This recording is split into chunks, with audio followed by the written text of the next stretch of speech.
at that point falling and like trying to stretch out so I can get over the rocks, and I clip my butt on the last section of rocks, and I end up face down in the snow, and I roll over onto my back, and my leg is like a wet noodle across my chest, and my boot is up above my head.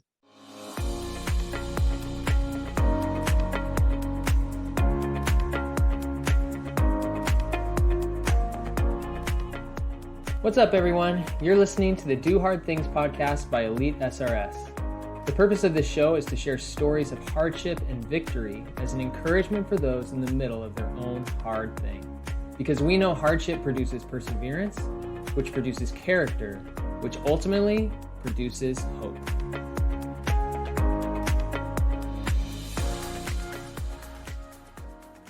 Today's guest is Julian Carr. Julian is a professional skier and the founder of the Cirque Series, a high alpine race series spanning multiple countries and continents. Julian also holds the world record for the highest cliff jump in skiing, successfully jumping a 220-foot face. Julian shares about significant injuries, mental clarity, and the illuminated path forward. He also reminds us that taking risks and doing hard things should be done with 100% certainty of the outcome. If you enjoy the show, please don't forget to subscribe and leave a review so more people can be encouraged by the stories we share. Now, here's the conversation with Julian Carr. All right, we got Julian Carr on the Do Hard Things podcast. Super excited to have you. Thanks for joining us. Thanks, man. Honor to be a part of it. Thank you. Yeah, well, let's give some people some context for who you are. And I'll just ask you, when people ask you what you do, how do you answer that question? I say, first of all, I'm lucky enough to have carved a path as a professional skier, and it's been a decade plus, and I'm in the ski industry known as the cliff guy. I kind of have some world records in cliff hikes, but we can talk about all that later. I call that my baseball card stats, but I just love being in the mountains. In the summertime, I founded Cirque Series mountain races. So we get up into the same high alpine that we're up skiing in all the time. So just in the mountains year round, man, I love it.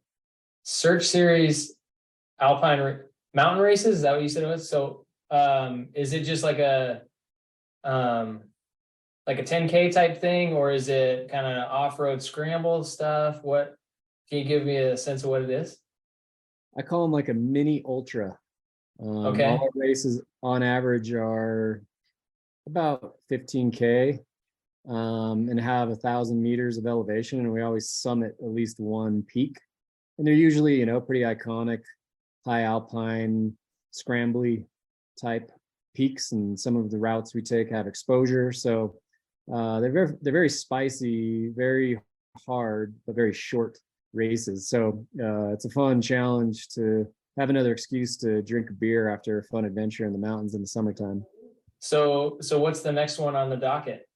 Where's it at?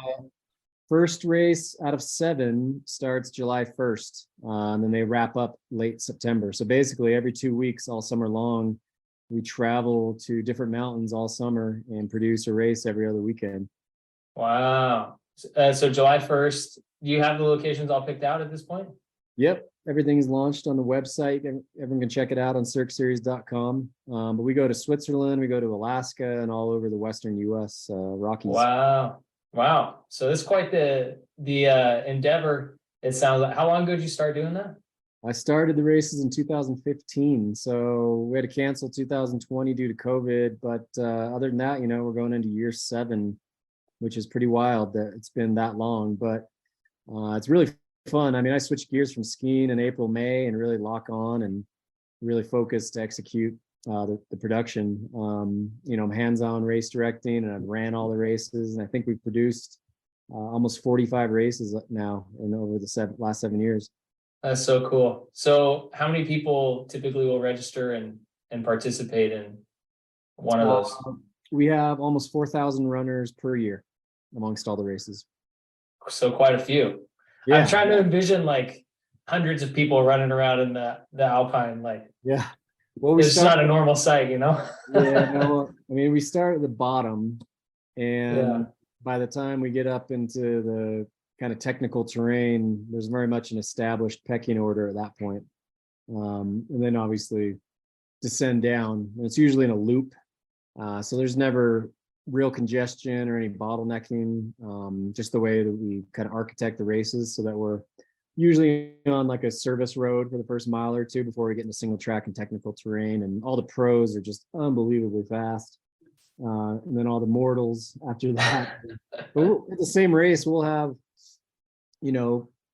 dad, grandpa, and grandson in the start gate next to an Olympian and like a ranked mountain runner. So for that rate, for an environment to make sense for kind of all walks of life, I think that's why our races are so fun, because we're not just bringing out quote unquote runner types, which they come out, which is great. We love them. Yeah. But we kind of just get all walks of life, and it's pretty cool to see just, the whole mix of people that are just stoked to come back a peak, Right. Yeah, no kidding. So when you first envisioned it, maybe 8-9 years ago, did you have a goal in mind of like 7 locations and growing it out, or was it something you were just trying to figure out what to do in the summer? Like, how did it come about?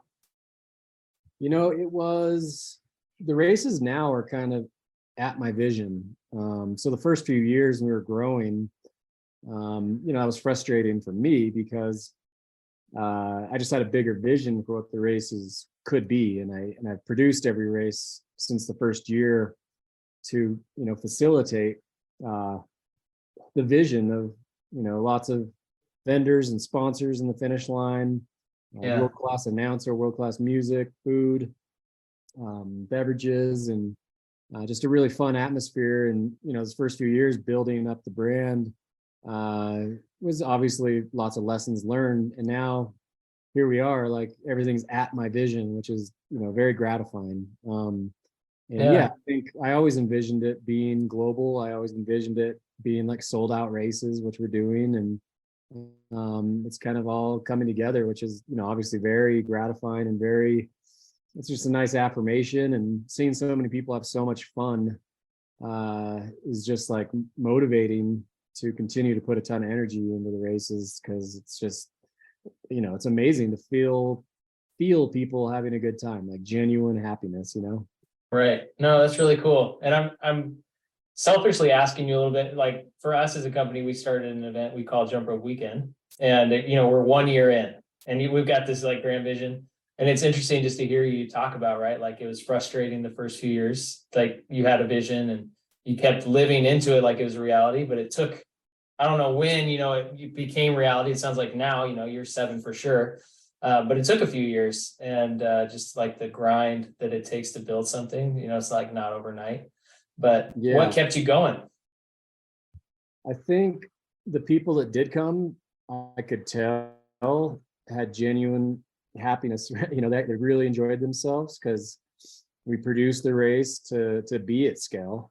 And so, each year, the numbers doubled until we started selling them out just in our 3rd year. So just those first couple of years, even though for the smaller attendance that we had, you could just feel that it had amazing momentum. So I think that really helped propel the energy and the motivation to keep moving forward. Even though we didn't make any money those first couple of years, I just knew that everything was coming together. I could feel it, Yeah. So cool. Well, congratulations on creating something fun for people and meaningful. It's fun. So a nice way to, be in the high alpine and lend my, this kind of fluency or expertise or whatever you want to say of, traveling through the mountains in the winter, and obviously colder temperatures is a whole different ball game.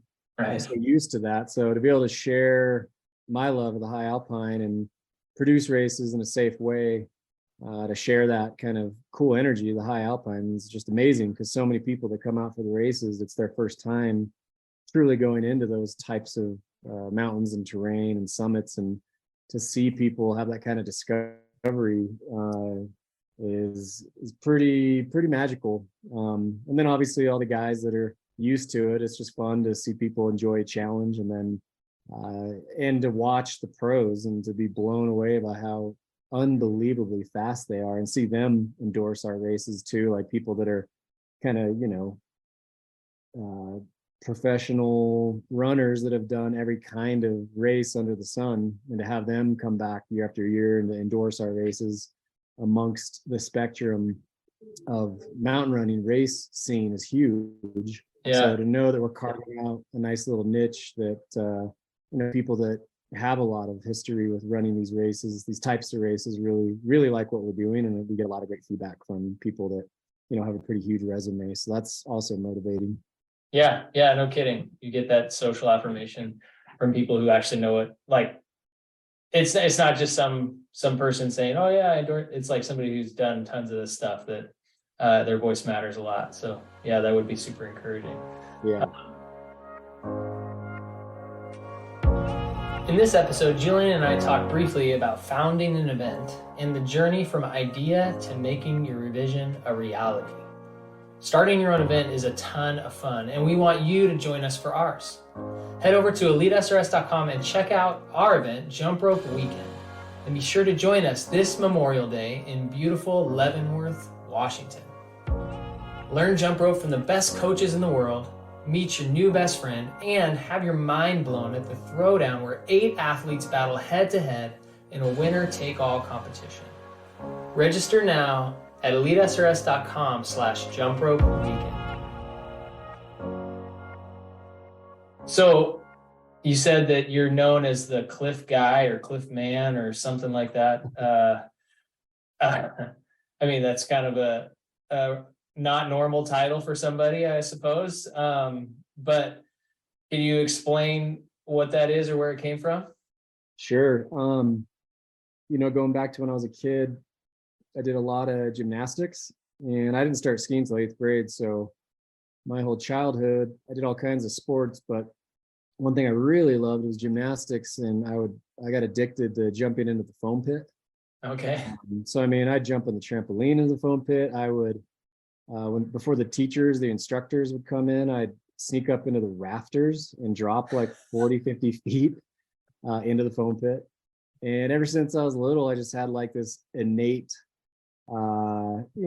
understanding of how to relax into the foam pit and not feel a thing. And I loved it. I absolutely loved it. And so, fast forward to 8th grade, and I went skiing, grew up in Salt Lake City, Utah. So obviously tons of amazing powder at all the Utah resorts. Yeah. And so the first time I skied, basically, I already fell in love with the mechanics of like turning on a groomer. And then the first time I skied powder, like truly deep powder, the whole like light bulb went off where I was like, oh my gosh, deep powder is literally, it's not different to a foam pit. It's the same thing. So my vision when I'm out cruising around in the mountains, is instead of seeing like a dangerous landing, I literally see a never-ending foam pit for a landing. But to develop the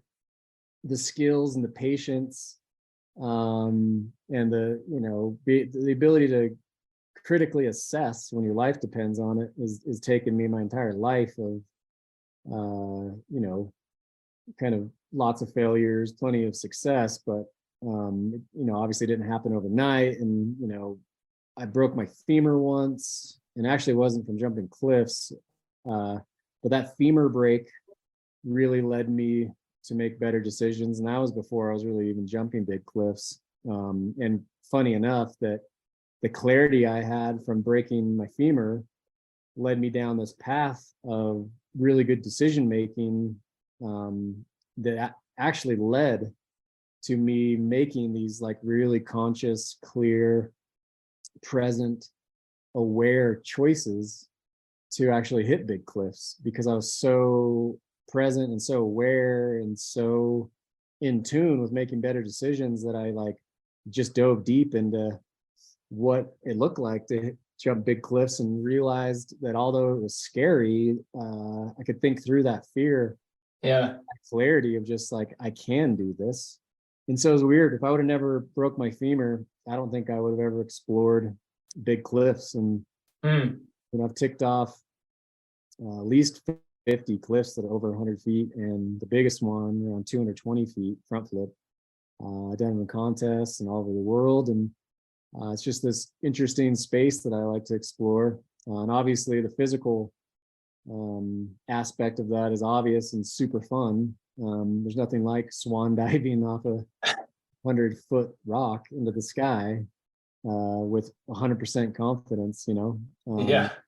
and I think the mental part of it too is as intense, if not more, than the physical part of it. And I really Mm. think the mental part is really where you transcend kind of some normal human experiences, for time warp, for meditation. For me, it's like a act of artistry, uh, Mm. where I take my mind and my body, and certainly not a bang your chest and slam a Mountain Dew kind of mentality at all. I'm really up there to be in tune with my surroundings and share the secrets of nature, and blend in with it. Definitely not up there to conquer. Right. Okay, there's so many things that you just said that we could probably get into. So I'm curious first. So actually, before I even ask that, did you break your femur before you ever did like one of those 100-foot cliffs? Yeah, yeah. I Okay. was I was just like 4 or 5 years into skiing at that point, and Okay. it was actually the first. Professionally, or like this was in high school? It was first year, maybe second year of college, and it was actually Okay. the first year that I got sponsors as a skier. And I was taking like my preseason training super seriously. I was skiing super well. Yeah.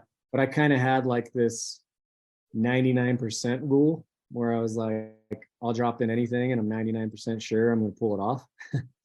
And so when the 1% would happen, which was maybe only a couple times a year, I'd have some really, really spectacular crashes.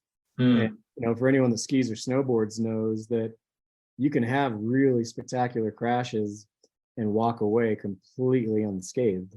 And so that's kind of where all my experiences as a skier had been up to that point, was that 99% of the time I just figure it out real time and rely on my skills to pull off whatever it is I was interested in. And then every once in a while I did have some really, really spectacular crashes that I walked away from no problem, just laughed it off. Yeah. This one time, it was the first day of the year. It snowed 100 inches in 3 days in Snowbird, Utah. Wow. Yeah, and I was first day. Took preseason training super seriously. I had got some sponsors in the off season. I was just gonna, in my mind, take over the whole ski scene. I was gonna take it over, like that's Yeah. where my mind was at. So day one, I'm skiing like super well. I'm skiing lines that usually I'm not doing till like midwinter. And it's getting towards the end of the day, and I meet up with these two guys, and I'm like, oh, you got to come check out this line I skied earlier today. And they're like, all right, let's go. So we go over there, and yeah, earlier in the day, I went and lined up this really technical, just like really rocky area. Like just it was really fast, kind of like double. I don't even want to call it a cliff. There's just a lot of rocks, and you had to pick your skis up over two different Yeah. areas. So it's kind of like a double cliff, but going really fast. And I did it earlier in the day and I aced it. And I was like, Yeah. wow, like I'm feeling great. I would never do this line until mid-season. So I meet up with my buddies, I bring them over there, and we pull up before they can even start to think, like, holy shit. I just was like, I'm gonna drop in Yeah. and vibe with these guys. And so I I dropped in without really focusing on what I was doing. And I got off the first little cliffy rock area off balance and landed in a way that all my energy was like putting me over the handlebars of a bike. Yeah. And so I didn't have any pop to get over the next section of rocks. And, I'm kind of at that point falling and like trying to stretch out so I can get over the rocks. And I clip my butt on the last section of rocks, and I end up face down in the snow. And instantly I was like, oh my God, I just hit my ass so hard. I think I just bruised my ass unbelievably bad. and I roll over onto my back, and my leg is like a wet noodle across my chest, and my boot is up above my head. So I just have this wet noodle of my entire leg Oh my resting on my goodness. body, and my boots up by my head. So anyway, I, you know, grabbed my leg and like plopped it down in the snow, and like piled snow underneath it to like put it in the alignment of where it should be. And that maybe took 5 seconds, but all I could think of was, can you move your toes? Can you move your toes? Yeah. As soon as I got my leg stabilized, I like took a deep breath and tried to move my toes, and I could. So I was like, okay, that's good. and, and then I was like, man, if I start feeling dizzy or, anything like that, that means I probably severed an artery internally, and this is gonna be it. Uh-huh. And I just, kept feeling alert. And my friends got down to me, came down and around, and they were calling for help. And everything was super, there's lots of clarity, and I wasn't losing any kind of Yeah. technique. So I was like, okay, I think I didn't have that happen either. So anyway, they, um, long, super long story short, they got me down, did the X-rays because they didn't know if I broke my hip, my pelvis, my femur, all the above. Mm-hmm. And I ended up breaking my femur in 11 pieces, and it was just Wow. like 2 inches underneath where the femoral bone like connects into your hip socket. Yeah. So they said it was just really tricky. And they showed me like how, you know, 4 or 5 of the bone fragments came within, a couple of millimeters of nicking my femoral artery. And they're like, it's just amazing that it didn't. Because all Yeah, it no was taking was kidding. just a little nick from any of these little fragments. And it happens so high up in my body that that's where all the really tight muscle attachments are and everything. Yeah. Um, so yeah, I got a great surgeon. Just dedicated myself for 5 straight months to 8 hours a day of physical therapy and eating right, and that was my approach. And when I kind of got back on my skis, they said it might not be a couple years till I got on my skis, and I skied that spring. So I was What? beyond dedicated. Yeah. So I skied some groomers that spring. The next winter comes around, I'm back to 100% because I spent all summer just strength training. And, I kind of had a conversation with myself, and I was like, okay, you obviously love skiing, and this is obviously really dangerous. Yeah. You have to be a better decision maker. There's just no way you can go down this path with the kind of, with your, I don't, my whole like approach up to that point, I just knew I had to make some serious adjustments. Mm-hmm. So I did. I just made a promise to myself that I was like, you're just not going to do things unless you have 100% clarity. Um, and so that was obviously a interesting next winter, getting back into the Yeah. swing of things, because at that time, I mean, I guess the sport still is progressing, at a lightning pace, but at that time it was even crazier. Like every year seemed like there's so much progression in the sport. So missing an entire year and then getting back on my feet the next year, it was just an interesting year to start exploring, 20, 30 foot cliffs. And kind of the biggest I'd ever done was 40, maybe 50 feet. And just Yeah. even think about doing a cliff bigger than that was, get your heart rate going. Mm-hmm. But I was really infatuated with big cliffs. And at the time, there's another professional skier, this guy named Jamie Pierre, that was in like every movie, every magazine, and he'd cracked the code. He was hitting, 80 to 150 foot cliffs multiple times every season. And I was just like, how is this guy figuring this out? And if he can Yeah. figure it out, I can figure it out. So for an entire summer. That next summer, I went and like hiked up to the takeoffs of some of these big cliffs and just kind of sat there cross-legged and try to take in what it felt like to be in such an intense spot. Yeah. And I just I just couldn't. And the next winter came around and, maybe hit a 40, 50 footer, just still couldn't wrap my head around how to do a bigger cliff. I was just too Yeah. scared. And finally I kind of figured it out. And the whole aha moment for me was, if I hit a 40-foot cliff, I'm maybe in the air for like 1 second. Yeah. That's a pretty long, intense journey of 1 second where you have to be just completely balanced, really relaxed. And then when you come in contact with deep powder, you just relax with it. So you have no impact and you don't feel anything, just like a foam pit. Yeah. And I realized, I was like, you know what? If I can just stay composed in the air for like 0.5 seconds longer, maybe one more second, I'm like, after you drop 40 feet, your speed increases pretty quickly. So I'm like, although it takes 1 second to do 40 feet, it's probably only going to take a half a second to do another 40 feet. So I was kind of like, okay, if I can just be composed in the air for literally a half a second, that's the gateway to go from exploring 40-foot cliffs comfortably to, 80, 90-foot cliffs comfortably. So that really resonated with me. So the next winter, I'm up for a sunrise shoot and we're shredding some deep pow, and we come down around this corner and I can tell we're approaching the top of a big cliff, and everybody skied around it. But I was like, hey, when you go around the corner there, I'm going to be up on the top of this, whatever this is. If there's a takeoff and we can communicate, let's have a look at this. And so my buddies were like, okay. And sure enough, they go down there. I'm looking off the cliff. They're so far down there.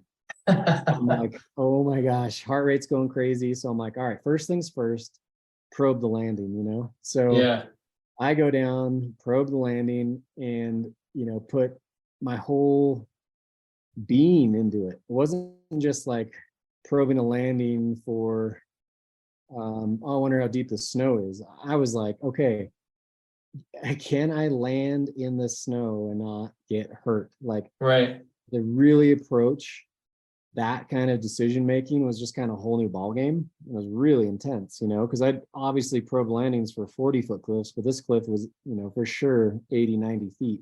Yeah. And so that was really interesting because I probed it till I was like, okay, I definitely think I can land in this for sure. Like, there's no doubt in my mind. And then I started to hike back up, and then I'm like, wait a minute. Once you go back up there, this memory of probing this landing is going to feel like, are you sure? So I went back, probed it in, and I was like, okay, I have absolute clarity that I feel comfortable that I can jump into the snow. Yeah. And so I hiked back up and I ski back to the takeoff. Heart rate's going crazy, like off the charts heart rate. And I'm like, God, man, this is so scary. And then like looking off the cliff, and I'm like, all right, next time. That's like what went through my head. Like, this is just too scary. Next time. So I like was pointing my skis to ski out of there, ski around and meet up with my friends. And just something in me was like, dude, if you're interested in these big cliffs and you've been so interested in them now for years, you put so much time into it, that I was like, it just hit me. I was like, this is always going to be scary. Yeah. It's never not going to be scary. What is scaring you? Like, what exactly is scaring you? And so I stepped back into the takeoff area, and I was by myself because all my friends were down in the landing. And I just told them I just needed a little while, and they're like, dude, take your time, all good. Yeah. So I'm up there, heart rate's going crazy, and I just lay down on the snow and like look up into the clouds and like take deep breaths and just really tried to like figure out what I was scared of. And all I could figure out was that it was scary. And so I'm like, all right, well, what can I do this then? Do I have the skills to actually execute this cliff and be comfortable in the air for 2 seconds and land in the snow in a way that I won't get hurt? And the more I focused on the one path of how to do it and not get hurt, and it kind of just shielded out. I was aware of all the wrong paths and how you could get hurt, what could go wrong, but I really just illuminated the right path, the one way you can do it. And from really focusing on that, I really found this nice clarity, and I was able to like convert that fear really genuinely turn into confidence. And it was really magical. Mm. And it was this really interesting, transformation of pure fear that really, through critical thinking and focusing on that illuminated path, I completely converted pure fear into pure confidence. And I was completely calm, and I was in a kind of just state of like hyper awareness where that path, like I said, was just illuminated, and I was calm and I was confident. And then I had this other thought. I was like, man, you're 100%. I'm like, by Yeah. the promise you gave yourself, you'd be dishonoring yourself if you didn't do this, because you are 100%. And so, yeah, I radioed down to my buddies, and I'm like, okay, guys, I'm 100%. I'm 2 minutes out. I'll get back on the radio, and I'm like 30 seconds, but I'm going. And they're like, Yeah. okay, man, awesome. And I shit you not, I put away my radio, and I'm like, minute out, doing like the final zipper checks, breathing deep, feeling amazing. Of all the people, we're out in the backcountry, the guy, Jamie Pierre, shows up. No, are you serious? Yeah. And he pulls up and he sees what I'm kind of doing, and he's like, hey man, this is awesome. He's like, I'll get out of your way. He's like, do you mind if I hit this after you? And I was like, absolutely. And he's like, cool, man, my name's Jamie. I was like, what's up, Jamie? Julian.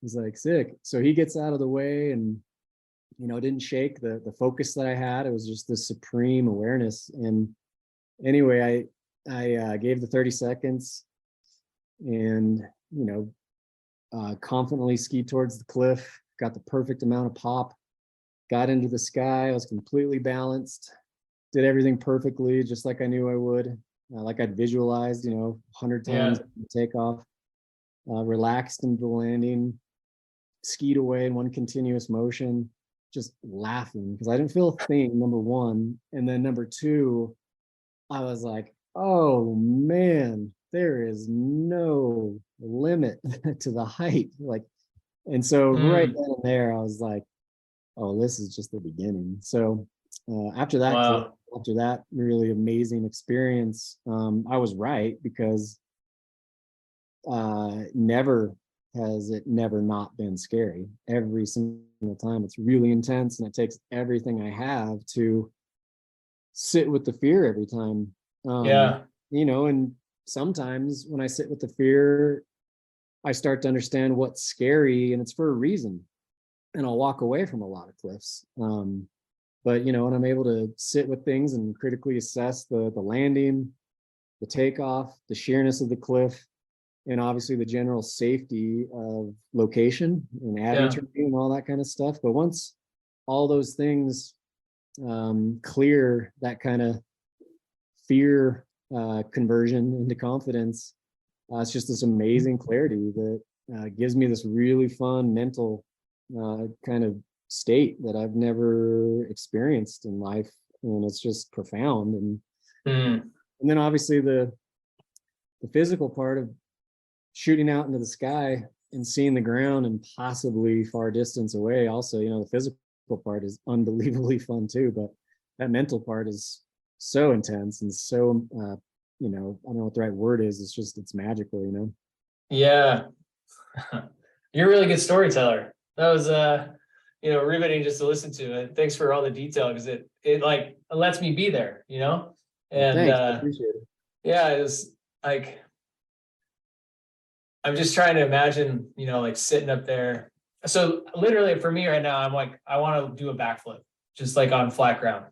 And there's the mental block of like, I'm going to smash my head into the ground when I do it, and like not at any point is it the same scale of what you're doing, but the mental block is this, like, it's scary. And it's just fun listening to the way you processed it. Like I'm gonna go try to apply that a little bit to doing a backflip and being 100% certain. I think is an important part of it, but it's like a good blueprint too. You know, like you just outlined a really good blueprint for doing hard things in a like reasonably safe way, considering they're hard. You know, like there's a Yeah, reason they are. But totally. And I think that mindset and those steps and kind of the 100% thing has helped me, like with some of the businesses I've founded, that approach to, know what you're landing in. yeah, Don't just drop in 99% sure you're gonna pull it off. So it's like really it's helped me apply and navigate life in general. yeah. So I feel like there's a lot of applications, and that's one of the questions I wanted to ask you is, okay, so it's clear how you've been able to apply that now into jumping off really high cliffs into the snow, into a foam pit, basically. Yeah. But like, how have you been able to apply that, practically into the other things that you've done in your life and seen it kind of like spill over, so to speak? You mentioned your businesses, but is that equally scary in a different way, starting those things, or are there other things where you've been just as terrified to do them and you've needed to like sit on the cliff, laying down and look at the clouds, and just process everything? Yeah, I think really the whole lesson of big cliffs and the way I approach them has just led me to like live a more like mindful, like positive life. I think, any situation you get into as a human, you have your own perspective and obviously everyone else's perspective. And I think it really just has helped me navigate life trying to think from so many more perspectives than my own. And also just see things for kind of like their natural state or natural progression. Because when I'm out there in nature, I'm really just trying to fit into, the current energy and be a part of it. So I think when you read a room, whether business, relationships, friends, there's just like a nice present state of things. And if you can read the room and think from other perspectives of your own, I think it just leads you to a more mindful life, and you're able to, kind of just proceed in a way that you're reasonable. And, when you need to negotiate, you are able to think from the other person's perspective so that you're kind of already articulating a win-win. Yeah. And obviously that applies to business, but I think it applies to life in general too. Well, it's so interesting that you're talking about this, because I'm watching this masterclass with this guy named Daniel Pink, it's on sales and persuasion. Like that's his shtick. And the most recent one I watched, he talked about attunement was the word he used, but being able to see from someone else's perspective. And he said there's an inverse relationship between power. Either you feel like you have a lot of power or you actually do, and your ability to take someone else's perspective. The more power you feel like you have, the less likely you are or are able to take someone's perspective. And I immediately, I'm a dad of 4 little kids, and I immediately thought of that relationship. Like I have a ton of power as a dad of 4 little kids, and how rarely I take their perspective. Like I'm just like, when I want to persuade them, I just turn up the power knob. But his argument is like, no, like turn down the power to be more effective. And I'm thinking about your cliff jumping, like who has the power? Nature, like the cliff, like you have no power going over that cliff. And in regard to the fall and everything else, and like you have to turn down your power in the sense that like, you're invincible, right? To be able to like be more effective. And that's fascinating. What was the guy's name again? His name's Daniel Pink. Yeah. So well, that's what I think, in the ski industry, action sports, there's a lot of really talented humans, obviously, that exist in those spaces. And some come along that have this unbelievable skill set, but I think they do exist in that paradigm of turning up their power volume. And you see some spectacular injuries or spectacular personalities that are hard to work with. So as far as being a professional, they have that inability to fit in, because they're, they have that power volume so high up that they either get a serious injury that they aren't able to get back from, or professionally they just can't adapt, Yeah. or their personalities clashes with too many people, so they're not going to get called back for jobs and stuff like that. Because I think that's one of the fascinating things about being a professional athlete is, obviously the athletic part of it is Mm. fun and obvious, but behind the scenes, to build a decade plus career, it's definitely, you have to rely on your professionalism, and that's a whole nother part of the equation that I think it's overlooked, or is a big turnoff to a lot of people that show up that might have this tremendous skill set, but they don't really have a shelf life because they never really try to optimize their professionalism. You know what I'm saying? Yeah, yeah, totally. Because you don't live in a bubble, right? Like it's there inevitably it's an interpersonal pursuit. Like it may be a singular athlete like activity, but people are involved like in all the facets of that career. So Yeah. Yeah. It's yeah. cool to, um, I don't know. I just like the way you brought the humanity into uh, making that reference with the other guy, Dan Pink. Is that what you said his name is? Yeah, yeah. I can send it to you after too, Yeah, that'd be just great. so you have But it. yeah, I think there's so much humanity in, um, any career, right? Because I think people put professional, action sport athletes into this category of, quote unquote, living the dream. They're so lucky. And it's like, Yeah. oh, I agree. But, the majority of anyone that's existing in that space, they're still just a human. And I promise you, they're working their asses off behind the scenes, other than just, the cool stuff you see in magazines or movies or whatever. Yeah, totally. And they didn't just like show up one day and land that like it was a grind to get there. And I think especially for, like someone like yourself, like there's the mainstream sports, the footballs and the basketballs and this like celebrity status kind of across cultures. And then there's the niche professional sports, but like everything is like you just got to earn it a lot more than you have to necessarily. And I'm not discrediting, an NFL player's work ethic or anything like that, but there's just more resources available there than there are in a lot of these other professional endeavors, like the runners you were mentioning before. It's just more of a grind to like sell yourself to a business for sponsorship, or like the money's just not free flowing. Yeah, So that's definitely accurate. yeah. I think when you get fit into, um, traditional team sports, obviously you could say it's maybe more competitive, but you're kind of put into a marketing machine, and you have a nice Mm-hmm. guaranteed salary. But action sports, like, you have to, you know be so self-starter, and the way I look at it is like you need a storytell, um, Yeah.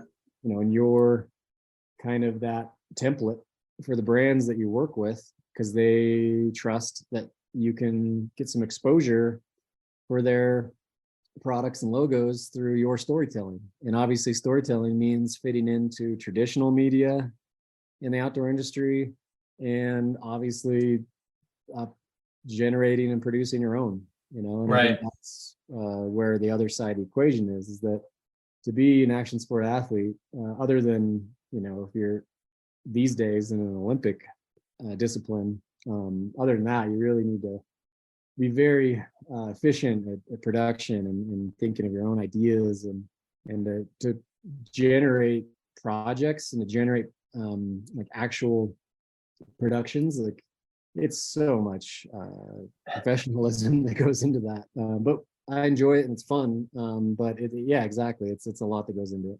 Yeah, yeah, yeah.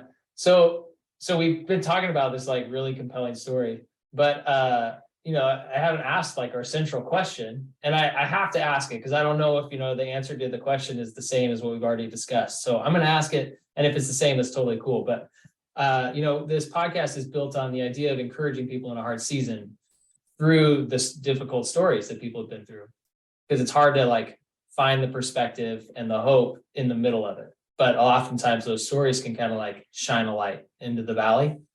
And so the question that we ask is, what's the hardest thing in your life you wouldn't take back, and why?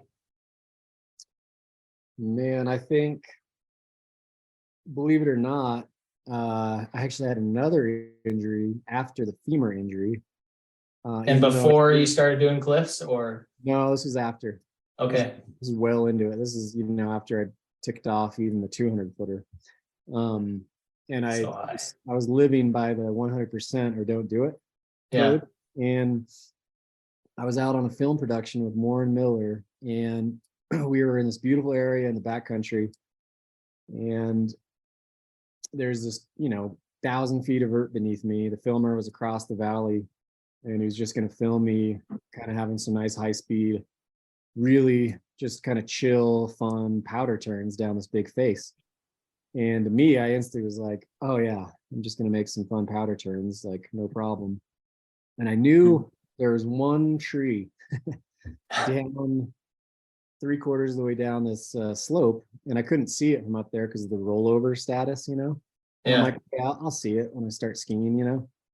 So 3, 2, 1, filming, start skiing, open it up, going fast, making some amazing, fun, high speed pow turns, and just GS style, going like 40 miles per hour down this kind of steep face. And I come over this tiny little rollover. I'm like, all right, I'm gonna see that tree. And instead of like having any time to react, the tree is, I can't avoid it. And so I lift my legs up to try to minimize the impact and just smash my knees against my chest. I can feel and hear what sounded like every ligament in my knee ripping apart. And, crashed, came to a rest. The pain was so unbelievably bad. And I could feel everything that ripped. And I was just in shock. I was like, did that really just happen? yeah, Did I really just completely blow my knee skiing pow? Like in the most non-consequential kind of thing. And yeah. same thing, we're really far out there. It took 3 hours or so for ski patrol from the neighboring ski resort to come out to me, luckily. Yeah. And I was getting really cold, all that kind of stuff. And anytime I'd even have a micro adjustment, I had the most excruciating pain. And so same thing, the kind of initial analysis was like tib fib break plus blew out probably every ligament plus meniscus, all that stuff. And Yeah. I just can't believe it. And they get me down. They stay the night in the hospital. They do the MRI. I ended up tearing my ACL, PCL, LCL, meniscus, and I tore my calf muscle. Oh So the my only gosh. thing, the only thing I had left was my MCL. Wow. And the pain from that whole experience is so extraordinary because the femur break was also really painful. And it was like this really kind of low pitched pain that I can't really explain. I never felt it before. Like a dull kind of pain, like So throb. dull and like such a low frequency kind of like unbelievable ache. Like it was Yeah. not comfortable. I never thought I'd feel anything is more uncomfortable than that until my knee. And it was just the most high frequency kind of pain you can imagine. And oh my gosh, it was so painful. So Mm. I go into the doctor, I get a, US ski team surgeon that's, done every kind of Olympian you can imagine. And he comes in and sees me before surgery, and he's like, hey, Julian, nice to meet you. I just want to be real with you. I know the kind of skiing you like to do. He's like, I think you got a really long road ahead of you, and I just don't want to put any false expectations. You might not get back to where you want to be. So to Yeah. hear that from that kind of a surgeon, I just looked at him and was like, try to process what he was saying, and I just said, hey, I was like, you basically have 4 different surgeries that you need to perform on me, and you've performed all 4 of these surgeries on 4 separate people, and they've all came back to be 100%, correct? He's like, yes, that's correct. I'm like, well, when you go in there, this is not one surgery. I'm like, every time when you fix the one thing, I need you to refocus, and you're starting a whole new surgery on a whole new person. I'm like, if you can have that mindset, if you can patch me up to the best of your ability, I'll take care of the physical therapy. And he's like, I don't like that perspective. He's like, deal. So anyway, we do surgery. I'm out of it. But my dad said when he came in after surgery, he popped his head in and he's like, tell Julian I did my 4 jobs. Now it's his turn. So I mean, I put so much energy into my femur recovery that I was already kind of had the right mindset on how to approach that. But this is a whole new ball game because the femur surgery was like, the bone needed to heal and I needed to stimulate the muscle attachments. And, I was kind of on my way. So with the knee, Yeah. having 3 ligaments, the meniscus and the calf muscle is really, really intense. So I would bike to physical therapy. I do physical therapy for 3 to 5 hours a day. And then I would bike to the gym and I'd crutch around and just do upper body stuff. And then I would go to either acupuncture, Reiki, or golfing afterwards. So from basically 8 a.m. until 6 or 7 p.m., 5 or 6, sometimes 7 days a week, I was on that program. And I knew to the millimeter all of my progress, my charts for the week of how much flexion and strength and muscle mass or atrophy, all that kind of stuff. So like all the physical therapists were just like, I just knew our goals. I knew where we were going. I didn't push it either because obviously you can really stall your healing if you try to do too much. So it's just this. I really immersed myself. I mean, times 10 from what I did with my femur, and the femur, but definitely the knee, because the femur, I could feel that I was going to be okay, and the surgery went great, and that I just understood that it was like a bone needed to heal, and that kind of a straightforward path to healing. And even the doctors, even though they said it might take me a couple of years, which I did it quicker, they had no doubt I'd be 100% back on my feet. So, but to hear this US ski team surgeon tell me flat out that I might not get back to where I wanted to be, like, I just love movement. I love being athletic. And at that point, it wasn't even my ski career I was thinking about. It was me and my life and how I want to be for the rest of my life, movement. And it's just so important to me. And so to really dedicate myself to that extent really felt amazing. And same thing, it just built, I would say I wouldn't take it back because at that point I was already making good decisions as a skier, but I obviously the one time I let my guard down, I paid the price for it. But that was kind of all skiing minded stuff. And obviously it trickled into my life in general, but the knee thing really gave me this nice I would just say, like, it just built my character. I wouldn't take it back. And I think it really gave me this unshakable appreciation and like gratefulness for movement and an athlete and getting my ski career back and actually getting to 100%. Like, I just don't take it for granted. And I just am really grateful and like have more intent in life because I really felt what it could have been to take some of my mobility away. And that's like the one thing I love in life the most, not just for my ski career, but just the way I like to live life. So I definitely wouldn't take it away because it's really helped me really appreciate life in general by having to work through that whole experience.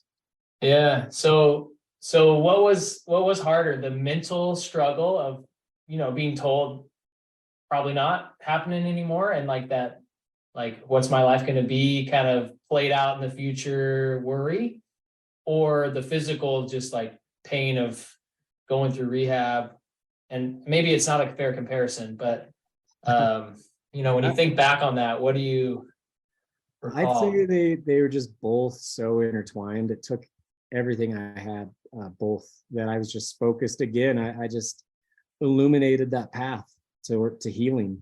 I put everything I had physically, mentally into it. I even like would visualize like oceans of like cartilage and blood and like going around all my cartilage attachments and my joints and just my blood, just myself in general. I was so into the challenge. I was so invested in it that like I said, it built my character and I could feel it happening. So while it was all happening, it was just this really intense journey,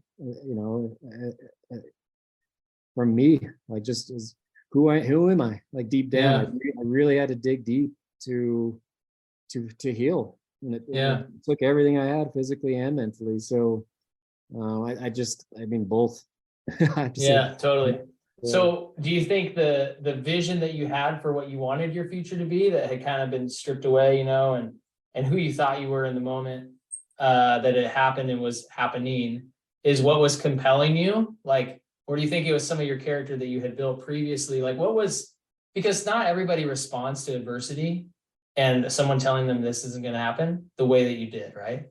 So what was it that was like the driving force to like wake up every day, 8 to 6 p.m., bike, PT, bike, gym, bike, like grind it out?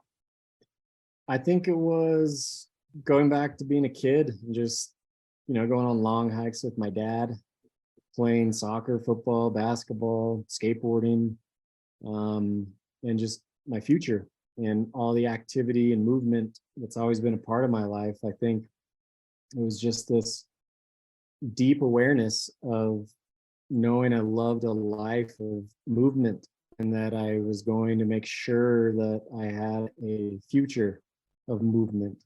And I think that connection and that appreciation of just,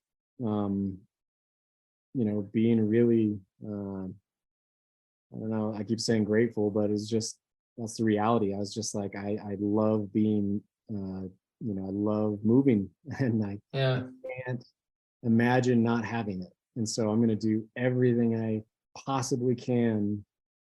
And I'm going to do, that's the thing. I was like, I think that's where my peace was. I was like, if I do everything I can mentally and physically and put my absolute 100% heart, soul, everything into healing, where that leads me, if it's 95% of what I used to be or 80% of what I used to be, I'll have a peace of mind because I did put everything into it. And that's what I was moving towards. I knew that if I ended up with some kind of chronic impairment to my mobility and the only thing to blame was my inability to put everything I had into physical therapy, I would never have had peace of mind, Right. And I've seen people that have had injuries that don't put everything they have into their healing, and they do end up with something chronic. And man, it's hard to watch because I'm like, you could have avoided that, my friend, Right. Yeah. So there's like you don't want to live in regret, like kind of mentality, like what if I had, Exactly. put so everything I knew into I put everything into it. So I knew that wherever the dust settled, that would be my peace of mind. And I tell you what, though, the next winter I was back to skiing 100%. That's what I was going to ask you. Did you get all the way back? What was the final percent? I did, man. I was back and still am. Like I said, I'm so appreciative of it. And I know that I dug deep and put everything I had into the healing. Did you ever talk to that surgeon again? Yeah. I came back, gave him a poster he put on his wall, and people that go in there say that poster's still up. Oh, cool. I kept in touch with him for a few years. Yeah. He obviously did a good job. So I keep envisioning, I got 2 more questions for you. I keep envisioning your, like, close everything off and illuminate the path, like the single path. Yep. It's a really powerful image, I think, and what's in my mind, even just taking back to the cliff story, is, you're up on the cliff, there's this cliff sky, it's all bright, snowy, and then it all goes dark, and there's just like this, it's almost like a video game, right? Like it's just like gold path, boop, boop, boop, boop, boop, boop, boop, boop, and it just like, it's the only way to go, and it's super clear. I'm curious how you envision it, because like that's what's in my head, but when you're talking about like only envisioning this one thing, what's it look like? Like, can you just kind of like peel back the layers Yeah, a little bit? I would say that what you just said is, kind of accurate, but I will say that it's not like I've used the term be careful about being blindly optimistic. Mm, So although the right path, the one way you can do it is the focus, uh, you're at the same time very aware of the ways it can go wrong. And you've certainly visualized all those, thousands of paths that it can go wrong. And you're very much as aware of those paths as you are the illuminated one, but you choose to focus on that path, on the how you do it path, while being as aware as the wrong path. So it's not this blindly optimistic, I'm just going to focus on this and not be completely aware of how you can make the mistakes. You need to be mm-hmm. just as focused on those paths on the journey of making that decision that you do focus on the right path, but you need to have thought through all the wrong paths too. Totally. Yeah, it's almost like you can confidently know the right path because you've like gone down the path already in a way, and you've identified along the way all the false paths, like all the things that are like tempting you to go this way or that way, and you've already determined this isn't the right one. And so then basically in effect they become closed, right? Yeah, And you've like put a wall up on them all. and I think the more you do something, the more routine it gets, and the more, uh, like I said, it's always intense, it's always scary, but the more you do it, it's just, I guess, like any professional athlete that can't not serve like a tennis serve perfectly, like that's all they can do. Right. There's plenty of ways they can screw up on a serve, but they just keep delivering these 110-mile aces or whatever. Right. So I think that's just it. The more you have a routine and the more that you go through the process, it's just the more familiar it gets. And I think that's also part of that equation of being able to, step to the plate and face those kinds of really intense, just mental journeys, and obviously physical executions too. Yeah. Yeah. Well, I'm sure I will be taking this this golden path vision into my future decision making. It's a good visual. I love it. So last question, ask everybody this because hard things are just a part of life. Like they're baked in, especially if you're growing. And so I just like to close things out with what's a hard thing that you're in the middle of right now? Hard thing in the middle of right now. I would say, I think mentally